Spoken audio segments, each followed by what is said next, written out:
Welcome to Chillin' 101. We hope this video helps. You begin by making the area safe and reachable. Disconnect the battery negative terminal to prevent airbag or electrical issues, then remove the shift knob and any shift boot. Once done, pry up surrounding trim with plastic tools to expose hidden clips and 10 mm screws near cup holders. Make sure to store screws and clips in labeled containers so reassembly is straightforward. I explain each removal so you know what you're detaching and why. That saves time when you reverse the process. Now focus on the complex middle steps. Support the console so it doesn't drop, then locate and remove bolts that anchor it to the chassis, typically under the front kick panels and inside the armrest. Once the fasteners are out, slide the console rearward slightly to access wiring connectors.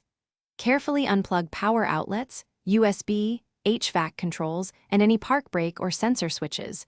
Press release tabs and pull straight. You're separating mechanical mounts from electrical connections to fully free the unit.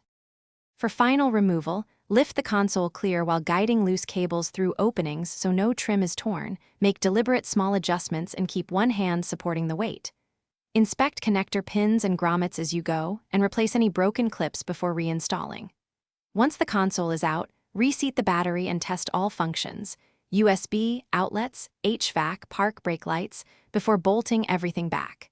If a circuit won't power, check the disconnected harnesses and a blown fuse as the first troubleshooting step. Thanks for watching.